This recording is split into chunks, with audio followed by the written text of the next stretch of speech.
Bismillahirrahmanirrahim. Assalamualaikum warahmatullahi wabarakatuh. Perkenalkan rekan-rekan semua, saya Yanuar Ilham, CPNS dari Universitas Pendidikan Indonesia. Di sini saya akan menerangkan terkait dengan tugas agenda 3 yang berkaitan dengan manajemen ASN.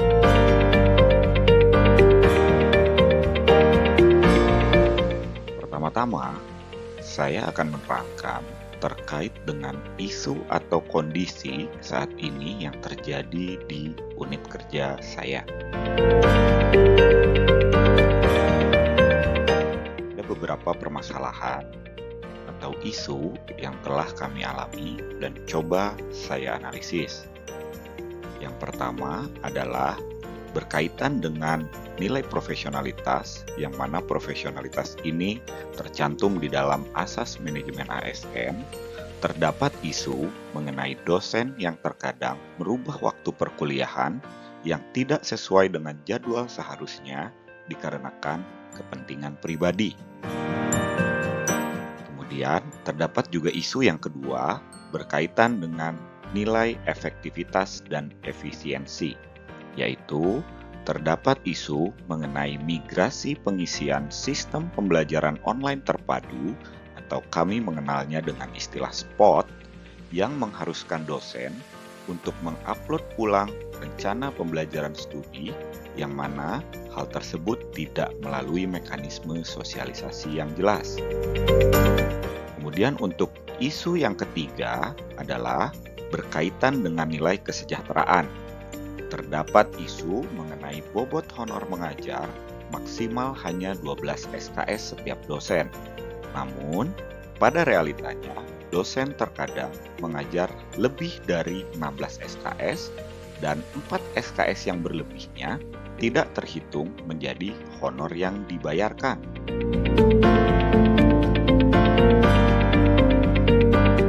Dari beberapa isu yang tadi sudah saya terangkan, saya melakukan proses analisis dampak apabila isu tersebut berlanjut. Berikut adalah analisis dampak. Terkait dengan permasalahan yang pertama tadi, dampak yang terjadi terkait isu profesionalitas adalah yang pertama, mahasiswa akan mengeluh terkait dengan perubahan jadwal yang berubah-ubah.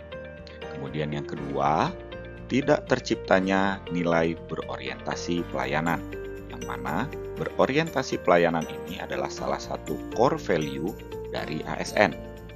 Kemudian yang ketiga, efektivitas perkuliahan akan menurun. Kemudian terkait dengan isu yang kedua, analisis dampaknya adalah terkait dengan isu efektivitas dan efisiensi akan menghasilkan beberapa dampak. Yang pertama, dosen akan merasakan kebingungan karena pengisian spot yang tidak tersosialisasikan dengan baik. Kemudian yang kedua, spot diabaikan untuk diisi oleh beberapa dosen. Dan yang ketiga, mahasiswa tidak mendapatkan informasi yang jelas mengenai rencana pembelajaran studinya di semester tersebut. Lalu untuk permasalahan yang ketiga, yaitu terkait dengan isu kesejahteraan, ada analisis dampak. Yang pertama adalah dosen mengalami demotivasi. Yang kedua, kegiatan belajar mengajar menjadi tidak kondusif. Yang ketiga, mahasiswa terdampak dari dosen yang demotivasi dalam mengajar. Dan yang keempat, dosen mencari penghasilan lain. Dari ketiga isu yang sudah dipaparkan beserta dengan analisis dampaknya, dilakukanlah analisis isu berdasarkan teknik USG.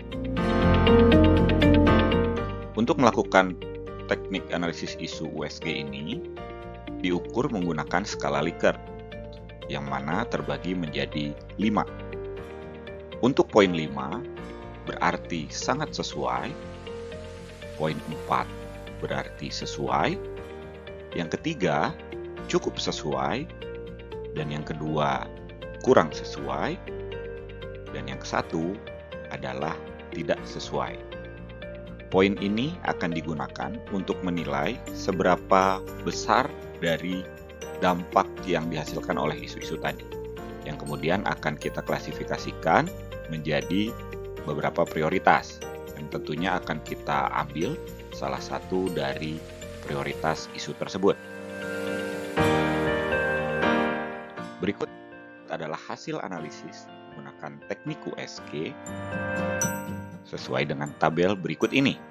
Yang pertama, terkait dengan masalah yang pertama, dosen yang terkadang merubah waktu perkuliahan yang tidak sesuai dengan jadwal seharusnya dikarenakan kepentingan pribadi, memiliki total nilai 8. Kemudian untuk isu yang kedua, terkait migrasi pengisian sistem pembelajaran online terpadu atau SPOT yang mengharuskan dosen untuk mengupload ulang RPS, yang mana hal tersebut tidak melalui mekanisme sosialisasi yang jelas, memiliki jumlah nilai 10. Dan terkait dengan isu yang ketiga, yaitu bobot honor mengajar maksimal hanya 12 SKS setiap dosen, namun pada realitanya dosen terkadang mengajar lebih dari 16 SKS dan 4 SKS-nya tidak terhitung menjadi honor yang dibayarkan, memiliki jumlah 13. Dari tiga isu ini, dapat kita lihat bahwa yang memiliki nilai tertinggi adalah isu yang ketiga. Sehingga secara urutan prioritasnya, isu yang ketiga adalah isu yang paling tinggi, isu yang kedua ada di peringkat kedua, dan isu yang pertama adalah peringkat ketiga. Dari sini, kita akan mencoba untuk mencarikan rekomendasi solusi terkait dengan isu yang ketiga karena memiliki nilai analisis yang tertinggi. Berikut adalah rekomendasi solusi terkait dengan isu berikut. Rekomendasi solusi yang ditawarkan adalah yang pertama, secara tegas dibuatkan kebijakan pembatasan mengajar sebanyak 12 SKS per dosen. Solusi yang kedua, apabila tenaga kerja dosen dirasa kurang untuk memenuhi formasi 12 SKS, maka lakukan pengajuan formasi tenaga kerja untuk pengadaan dosen baru. Kemudian untuk solusi yang ketiga, apabila tetap diharuskan mengajar lebih dari 12 SKS, maka harus menyiapkan anggaran terkait hal tersebut agar tenaga dosen tersebut dapat dibayarkan sesuai dengan haknya. Ini adalah 3 rekomendasi solusi yang dapat ditawarkan untuk menyelesaikan permasalahan yang ketiga.